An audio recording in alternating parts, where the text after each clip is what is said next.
Ah, Ay, ano pa kayo dyan? meron. Morning po guys. Ay, makita ko. Hindi, pasok lang naman. Sige na ako. Ay, Almusal po tayo. Iwan mo dyan ang salamin mo. Wala naman palang grado yan. Parang ano lang pala yan. Oo, Plain lang. Si mama kasi, sabi niya, palagi daw ng computer, pang protection daw.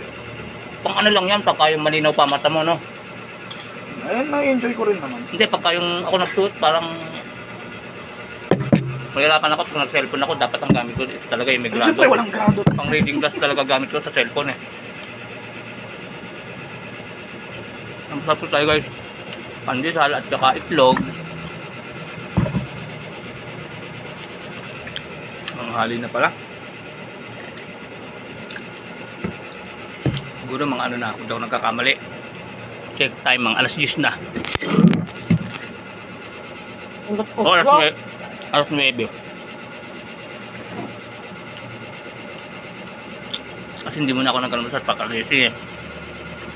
Punta muna ako ng latukuan. Bibili sana ako soft drinks. Ano yung ba guys, lahat ng bilihan ng soft drinks ngayon ubos. Dahil nga siguro sa init, saka daming bumibili dahil mga nagbibits. Lahat ng bilihan ubos dito sa Kalapakuan. Alam niyo saan pa po ako nakabili? Dun sa suki ko sa Sawmill.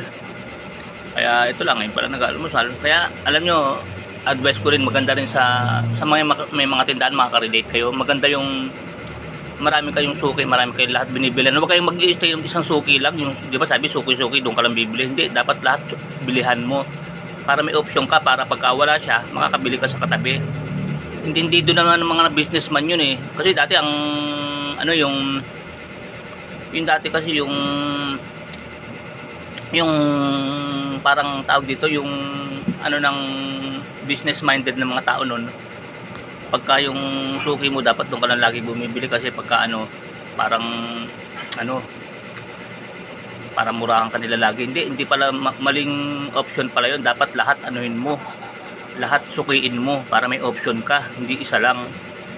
Dati ako ganun kasi pag nagsuki talaga doon lang ako bumibili. Kaya nangyayari, pag naubusan siya, wala akong mabilihan. Nasa matain ako ganun eh. Gusto ko isa lang ang suki ko. Eh mali palang ano yun, style yun. Dapat lahat sukiin mo, lahat bibilihan mo, wala kang pinipili.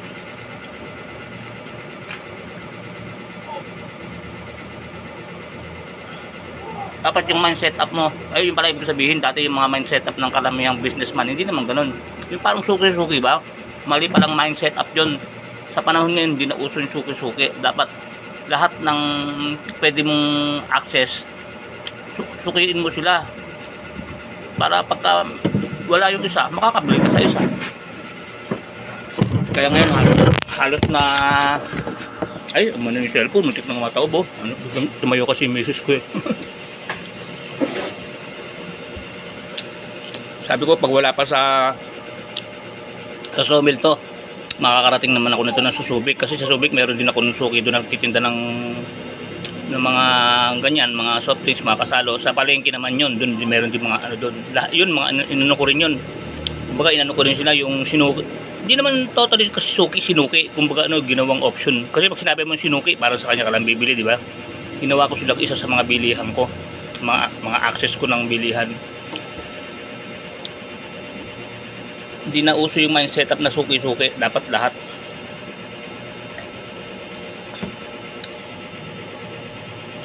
Dapat ganun lahat para pagka ano, may mabibilahan ka. Kaya ngayon umabot ako ng Sawmill. Dati nga umabot pa ako ng pagpasok ko ng Sawmill, pag wala pa rin yung tinda, yung access na taong binibilihan ko ron, binabaybay ko pa yun hanggang dulo ng Sawmill. Meron pa akong nabibilan sa may bandang dulo nun. Kasi lalo nangyayari lang naman po yun pagka ganitong summer, nagkakaubusan. Pagpasok na naman ng taglamig yan, wala namang problema. Halos tabi-tabi nagtitinda dyan eh. Dito sa amin tabi-tabi, kahit isa wala na akong mabilan dahil talaga nagkakaubusan eh. Dati ikaw ang mamimili kung saan ka bibili, kung saan may pinakamalapit eh. Ngayon kahit sinong pinakamalayo pupuntahan mo, makabili ka lang. Basta anong mahalaga, meron kang mapupuntahang mabibilihan. Tsaka laking bagay ng may service. Yun. Kaya salamat sa Diyos at nakakapag-drive na ako. Kasi dati pagka ganun, pagka ano, wala na, tunganga ka na lang pag walang ano, kasi wala kang magawa, kundi tanggapin na, ay wala na eh, wala nang tinda eh. Hindi ka ba makapag-canvas, hindi ka makapag-drive, tanggapin mo lang, wala kang paninda, eh paano kang kikita, yun ang kinabubuhay mo. Kaya malaking bagay din na may service ka, pwede mo suyurin kahit saang lugar, basta makabili ka lang ng paninda. Kasi sige po mga guys, ganito na lang gaya po ng dati. Kuya Mon Gitara Balag, keep safe, keep healthy, always trust God. Maraming salamat po sa Diyos. Tagal ko nang di nag-upload, ngayon lang. Bye bye po.